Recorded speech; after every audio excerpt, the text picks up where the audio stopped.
Welcome back, America. One of the things we've been talking about the next few years of regulatory and legislative history will perhaps govern an entire generation of technology in America. Joining us now to discuss that is technology expert and senior research associate at the Center for Technology and the Human Person at the Heritage Foundation, Daniel Cochran. Daniel, great to have you on the show. Great to be with you. All right. There's a lot that's been going on. And one of the things we're beginning to look, and I just talked to Senator Marsha Blackburn about this. She's got some legislation she wants to address with this. Meta kind of knew that it was putting children at risk on its platform and tried to downplay it. That was a pretty significant revelation in court documents, no? Oh, that's right. In fact, recent court documents reveal that Meta employees referred to their own technology as narcotics, and they referred to themselves as drug pushers. That's what senior Meta officials that are responsible for the design and deployment of their social media products said. And I think it's a wake-up call for Americans, because these same companies are now pushing Congress and the administration to grant them 10 years of amnesty from state-level regulation on social media and AI. The same companies that have been addicting our kids for years now want to make sure that states are powerless to resist them and to protect American kids and families. That's a real dangerous place to be in our current state. Yeah, no doubt. Well, Daniel, this was exposed at Meta, but I have no doubt that this is happening. I mean, this has got to be platform-wide when it comes to other social media platforms, online gaming like Roblox. Oh, absolutely. I mean, look at TikTok, for example. And I mean, even though it's now we're still looking to see what the deal that the administration has inked with ByteDance. Not all those details are public, but we know that the company has been engaged in some really concerning activities with respect to kids' safety. We know, for example, that they estimate that it's around, they estimate within 30 to 60 minutes of videos, they can form an addictive habit.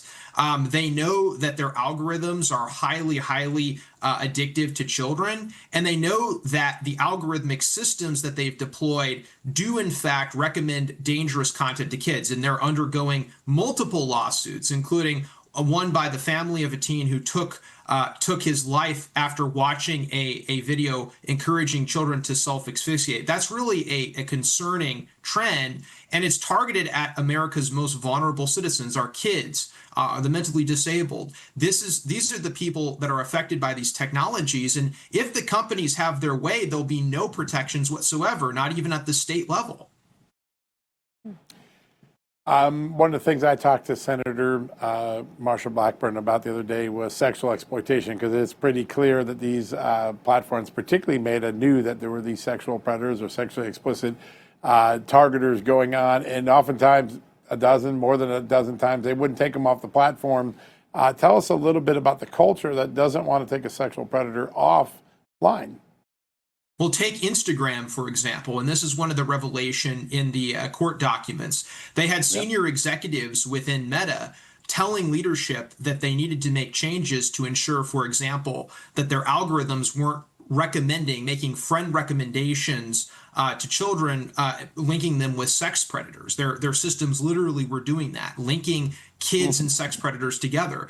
They recognized that sexual content was being served up to minors on the platform. They recognized that because of the way that you could message people, you could have, a stranger messaging children. All of these were concerns flagged by outside organizations, but most crucially, internal groups within Meta. And for years, leadership turned a blind eye. And we now know from these internal documents that the reason they turned a blind eye was because they were concerned that implementing these safeguards for kids would create friction, which would reduce engagement. Again, these companies are optimizing for one thing, that they're optimizing for your eyeballs. They're trying to keep you clicking and scrolling. And Mark Zuckerberg and senior executives at these companies said, look, if we protect kids, that might get in the way of our profits, and profits come before children. That's ultimately the message coming out of these documents. So what can Congress do? Because to me, this is pure evil. When you put profit ahead of the safety of kids, that's the bottom of the rung.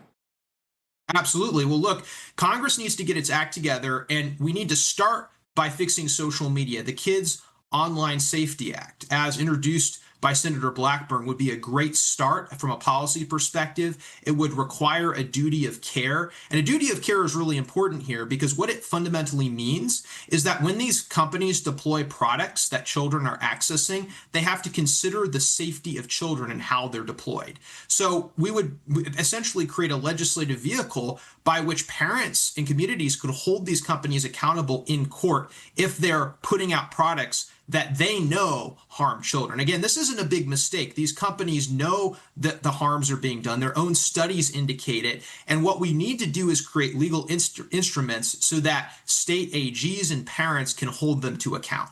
And that's what legislation like the Kids Online Safety Act with Senator Blackburn has led for years in the Senate. That's what that legislation would do.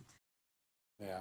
Profit over protection. What a mindset the big tech companies have had. And it's the wrong mindset. So great to have you on the show today. All the great work you do at the Heritage Foundation is greatly appreciated, Daniel. Thanks for joining us today. Thank you.